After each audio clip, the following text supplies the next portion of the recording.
vậy lên thì cái số phần sản thì tàu luôn có cả đừng lúc đi lên là cái làm ai là MZA le media hi ultran nata na mang lo thei ka ni lawa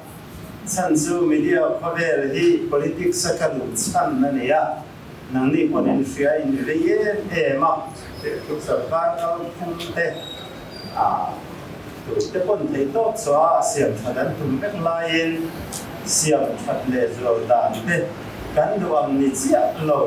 ti thei ni si tao ta in huam shin khaคนก็เราถูกชินะค่ะที่ชัดเจนตัวนี้ไม่แล้วว่าอาเกชัดตัวจันดานเนี่ยองค์เรามีที่เชียนเตน่าอินมีฝุ่นปดอันฟ้าให้กันหันปดอันนี้ส่วนว่าอินกัน achievement ส่วนอิน achievement อันนี้ตัวนี้อินเบย์จงเลยกันเบย์จงให้อินทำอ่ะส่วนว่าอินซาระmin nam lu thân thì min là min lu chia ở đây cũng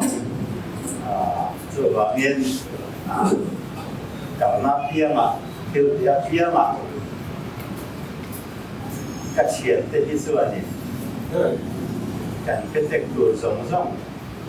min về rất cái thứ này sự cái sống của sự này sẽ thấy cái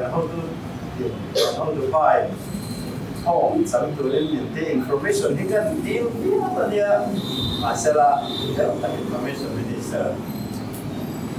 and the dona le yan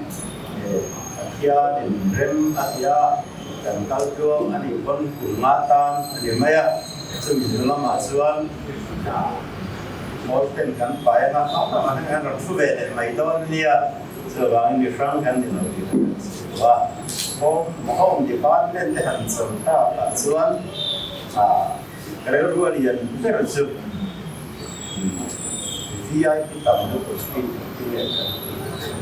ini awalnya han hok tu ni lah airport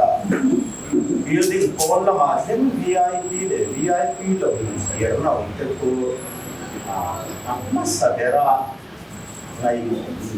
ya again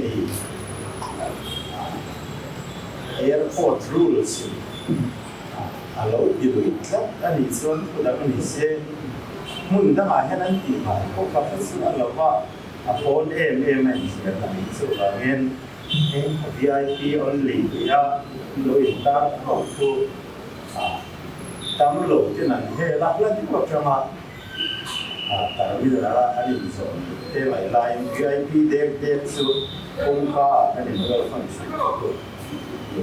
mình xin là một cái là rồi sẽ chỉ cái đó là những cái mà rồi là nên cả cái lúc thì mai là bên chúng ta sẽ phải để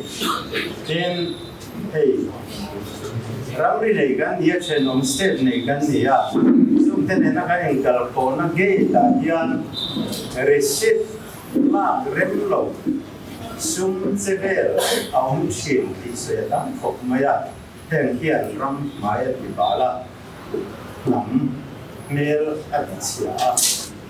chia la na chi zuam phokang chia la na chi remlo nghe một sung đông motor le na kanga receipt tel lo si sung la sa na ti jong ti voi na tangin ko se kan ta se ta so alo om chi on sun song ko la ngai a semi de su carrera ro karon pa na ta ka se se ko ni se voi na suan press conference ang ilo bangin ati de mai ka to banga ka soyu der chu le min te ka lo ka chu mo korna min nu tu le min dam lu tu ni hi ra te ka chi te ni a kam hiang lo ti ka kan som non le du chu a kan ho tu lu ka chi nu hi a ni media ni kan ni saberin ifian te ho nen kui kan in ho ran ni tia